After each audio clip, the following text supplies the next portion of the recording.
Hey YouTube, it's your girl Nick, and we are back at it this Friday evening for season 3 of Love is Blind. Imagine my surprise when I got the notification from Netflix that it was a new season. It wasn't even on my radar for real, for real. But this first episode is called Welcome to Love is Blind. So let's get into our love, our hopefuls, people who hope to fall in love or find love. So the first person up we have is Alexa. She's 27. She's an insurance agency owner. What about what about what I like about her thus far? She's not she has the average woman's body. That's what I think. No, every woman isn't way thin or slim thick. Like she is slim thick. She's not totally BBW. She's not totally super thin. And then I like her personality. She's searching for love, but she's not shallow, which is great. Um, Next up we have Amanda. She's 31 and she's a stylist. Um, she came off okay. The next person we have is Andrew. He's 30 and he's a director of operations. Next up we have Anthony, who's 33. He's an attorney. Next up we have Ashley, who's 29 and she's a chiropractor. Next up we have Bartiz. He's 27. He's a senior analyst.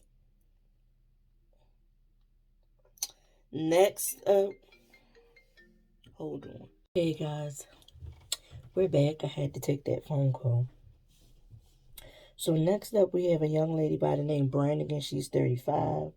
She's a critical care nurse. Then we have Brennan, who's 32. He's a water treatment engineer. We have Sharita, who's 35. She's a makeup artist. We have Chelsea, who's 27. She's a customer service manager. We have Cole, who's 27. He's a realtor. Colleen, who's 26. She's a ballet dancer and digital PR strategist, she says. We have Dakota, who's 32. He's an aerospace engineer. We have Dale, who's 32, cybersecurity student. We have Devontae, who's 29.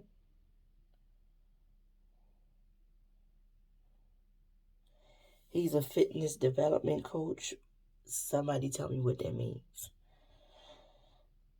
We have Jess, who's 30. She's a senior event producer. Julian, who's 34.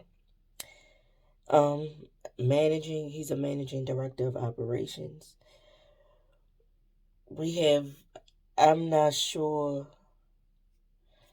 how to pronounce this. I don't know if it's just Kalkia or Kalikia. I'm thinking it's Kalikia or not Kalika. Kalikikaya. It's Kalikia. I'm just gonna go with that. She's 31 and she's an ICU nurse practitioner. We have Kim, who's 30. She's a teacher and a coach. We have Lauren, who's 36. She's a that sounded so country, a medical device representative. Then we have Matt, who's 28. He's a private charter sales executive. We have Nancy, who's 32, a real estate investor. Nash, he's 34. He's a realtor. We have Raven, who's 29. She's a Pilates instructor. We have Simmer, who's 27. He's the director of marketing technology. And we have here it says his name is, I'm gonna guess it's Sakaru, but he says his name is SK on the show. He's 34. He's a Nigerian data engineer. We have Tony, who's 34. He's a medical device sales rep. Valerie, who's 35. She's a dermatologist. We have Zach, who's 29. He's in med school and interior quality control manager. And then we have Zanab, who's 32. She's a realtor.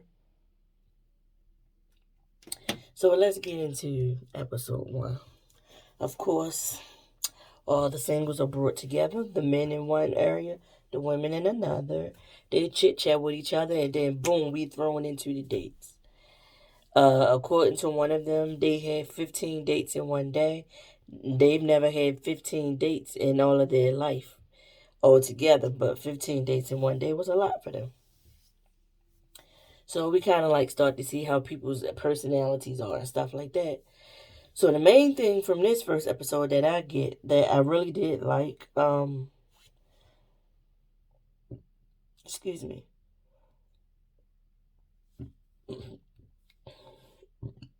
Excuse me. Ooh, I had a seafood boil and all of that just came up in that belch. But as I was getting ready to say, I like that there's a pretty diverse mix of people and ones that they're showing. Because I'm going to be honest, you didn't see too many women of color on seasons 1 and 2. And you definitely they didn't get a lot, the ones that they did have, they didn't get a whole lot of camera time. Lauren got a lot of camera time in season 1 with her and Cam, but I can't think of anybody else. And then I would say like Jared and I can't even Ayana, I think her name was, that he ended up marrying. They got a good amount of camera time, but it was a whole lot of other ones that was just left on the cutting room floor. And a lot of those people I just named and said what they do for a living, I don't even recall seeing half of those people on this first episode, to be honest with you. So obviously they didn't get any camera time or they didn't do anything that was just stand out for me. So let me just get into what stood out for me for this first episode. All the women seem pretty cool, got different careers and stuff going on. Bartiste, I believe he said, did he say his dad was Puerto Rican? Dominican, Cuban, something? I believe, and he was having a conversation with Nancy, if I think it was. And he started speaking in Spanish, and she let him know that she could speak Spanish too, and that's when he let us know his heritage. They seem to hit it off pretty good. His whole thing is, people look at him and women don't really give him a chance. They think because of his age, he lacks maturity. That's what they assume about him. But he says like he's very mature for his age. He's dated older women before. And at this point in his life, he's really, really ready to get married and start a family. He's 25 years old on the show right now. He said he's 25. And him and Nancy, they kind of like hit off.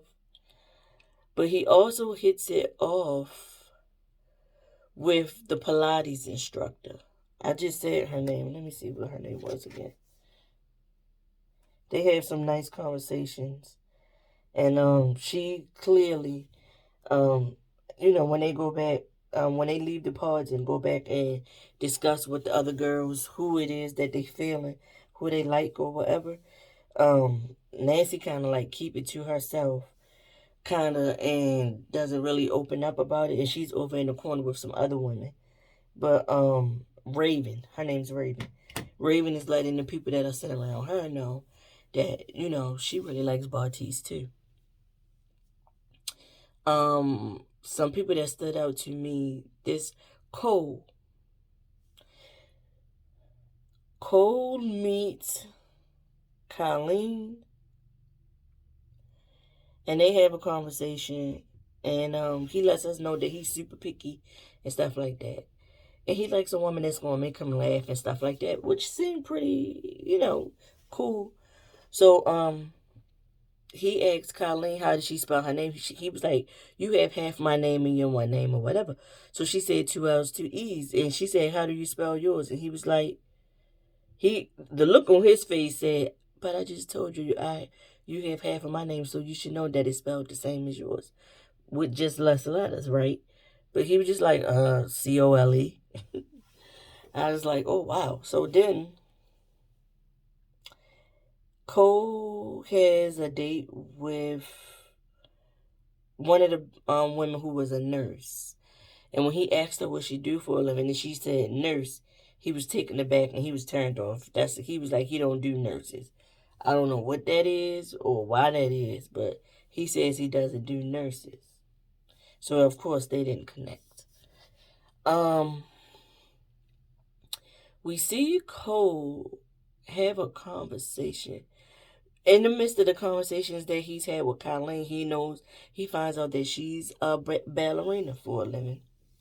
And he was like, oh, wow, that's cool. Like, so you dance a lot, so you're very active. She was like, yes, I'm very active. I'm very limber, because it's a lot to, be able to stay in shape to be a dancer for a living. So he mentions, like, you probably can, like, bend it, crack your knuckles. Like, do you, like we've seen in any kind of dance movie and stuff like that, they talk about, or they show sometimes, dancers bend in certain ways to crack their joints and knuckles and stuff like that. And she was like, yeah, I'm pretty flexible, and I do that. She was like, sometimes I would lean to the side, to crack something, and my friends would tell me that it seemed like I was about to lean over and fart, but actually I was just gonna, crack my joints. So he's like, okay, cool. So I can't remember exactly who it was, but Cole was in the pods having a conversation with somebody. I believe it was Cole. It was him. I can't remember which woman it was, but she had said that maybe it was Nancy. Because she was saying that when she was younger, she was an egg donor. And she did it. She mentioned how many times that she did it, and it's a probability. Like each time that you do that, the probability of how many eggs how many eggs you donate, it turns into maybe perhaps 28 embryos or something like that. Or 28 chances for each time, for each egg donation or something. And so, was that good? Was it? I think it was cold though, because she was like, "Yeah, you do that." I hope I'm right, because that really stood out to me, but I just don't remember what person it was. But yeah, she donate eggs so she can have. Um, it was not cold. It was Nancy talking to Bartiste, because she had asked. He had two poignant conversations. This one was with Nancy, and she was like, some men can't fathom that and don't want to be with a woman who might have biological kids around, walking around out there that she does not know. She said, but when I signed on to do that, I did sign paperwork for that once the child turns 18, if they want to come looking for me for anything to talk or to get to know me or meet me just one time or whatever, and thank me or whatever it is they want to say, I had signed the paper that they have the option to do that. She was like, so how do you feel about that? He was like, I think it's pretty cool that you gave the gift of life and child bearing to women who can't, for whatever reason, produce viable eggs to have a baby with. So you donated some of yours, which is a great thing. He applauded her for that. Then we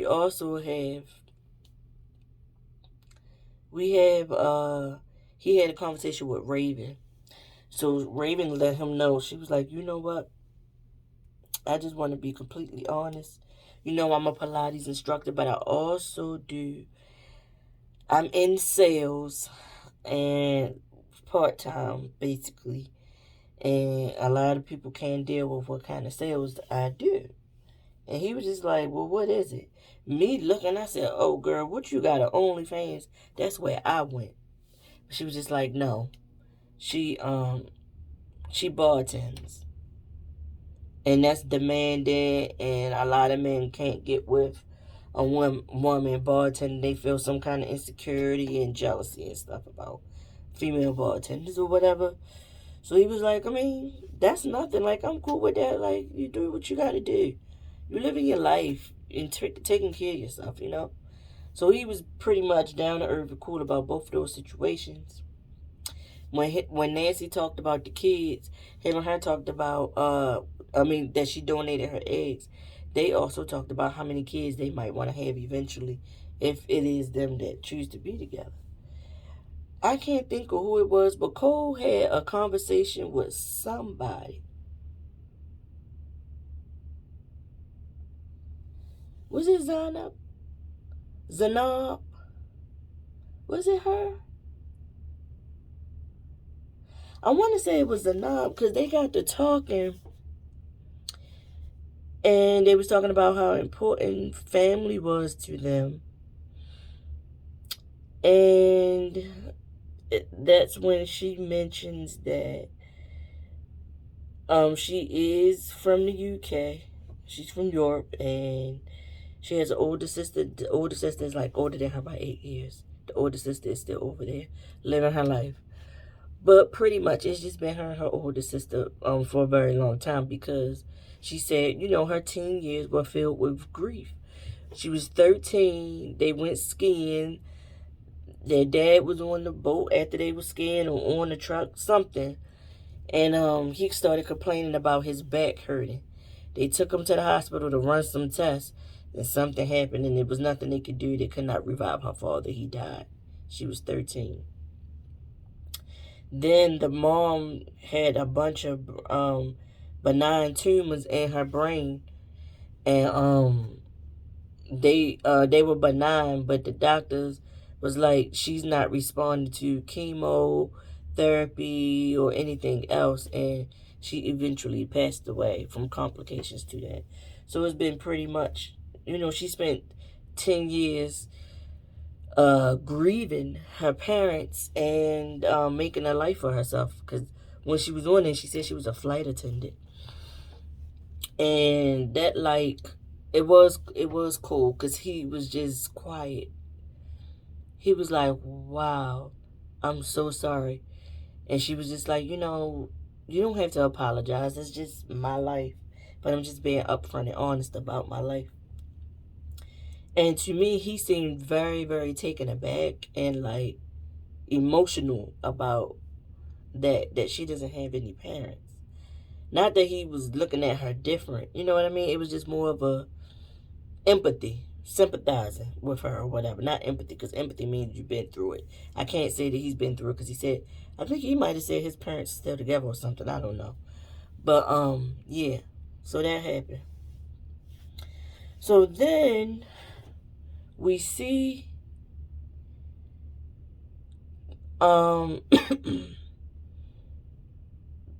Brennan, him and Alexa, we see that they have a great chemistry and a great connection right off the bat. They both are foodies. They both like to cook. And he was like, yeah, I love cooking and stuff. And I like to go out and try different things. He said, I'm basically a foodie. And she was like, I love to eat. I love to entertain. I like to, like, get the family together and try cooking some dishes and see if they like them and stuff like that. And he was like, cool, I like that too, or whatever. And it was some kind of dish. I didn't forgot what dish it was. But it was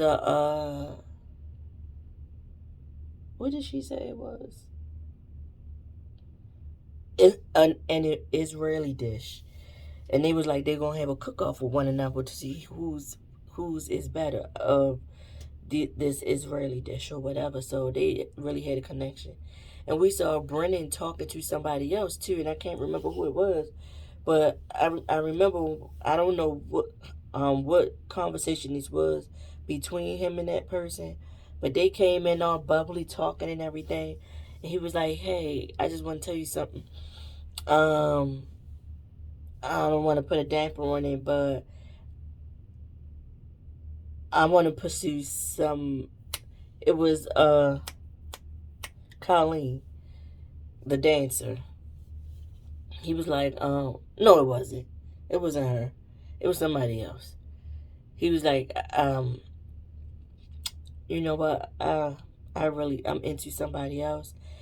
I really, really like them, and I want to like hone in on that and pursue that.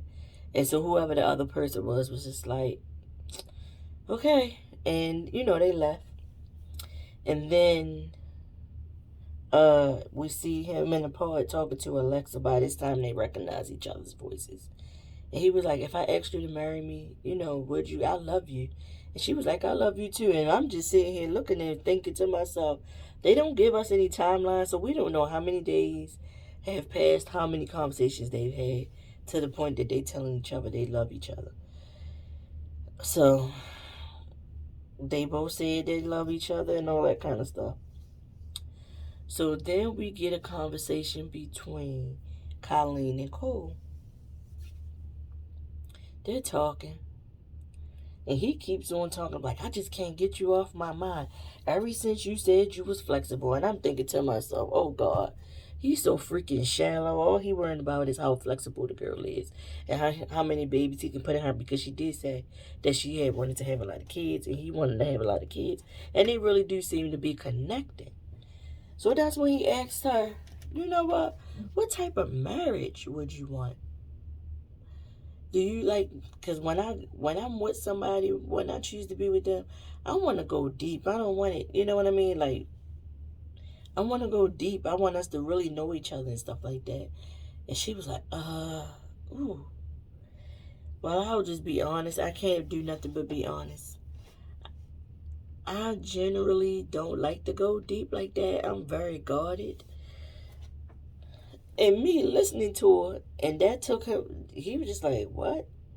Just like I was, because in my mind, if you sign up to do Love is Blind, unless you're just signing up for all these different reality shows just to get your face out there to get seen on TV, because apparently that's what a lot of these people are doing, is signing up. They have dreams of being an actor, actress, or someone big in Hollywood. And people that's been on reality TV, if they call themselves being an influencer on any of these social media sites, a lot of times they can start to get sponsorships, and they will get seen more if they on one of these shows and make a big splash from one of these shows. So a lot of them are going on it for that reason. So maybe that's what she was doing, because I'm looking at her like, girl, why you sign up to be on Love is Blind, but you want a shallow marriage? Who wants to be in a shallow relationship? If you just want to go hook up, just go hook up. But don't nobody want to get in the whole marriage surface level. Mm-mm. So he was just like, which surprised me. He told her he wasn't down with that. That ain't where he at. And, he was like, because to me it sounds like, he said it sounds like you could be willing to open up for the right person at some point. He said, but I do want a deeper connection. I don't want a shallow. Like I said, which surprised me, because at first all he kept focusing on the fact was that she was limber and flexible. That's what it seemed like to me. And that seemed shallow. But when they had this conversation, I saw a different side of him. I was just like, oh, okay. All right. So she leaves the pod hurt about what just transpired. And she goes out there and she tells the other girls that this always happens to her. Men just don't choose her. They always choose somebody else. He said I was too shallow. And I'm like, ma'am, you told him that you only wanted to have a shallow relationship. So what is he supposed to take from that? Tell me what he's supposed to take from that. I know we don't see the whole conversation, and a lot of stuff ends up on the cutting room floor to drive a certain narrative with certain people and stuff, but from what they showed us, what you did say, you're basically saying that you don't want a deep connection, which to me means that you want a cuddy buddy. And that's not what we're here for, ma'am. And then to go out there and play victim and tell all other people, you know, I got rejected. Like, girl, bye. But anyway, um, after that, we see Brennan and Alexa meet each other.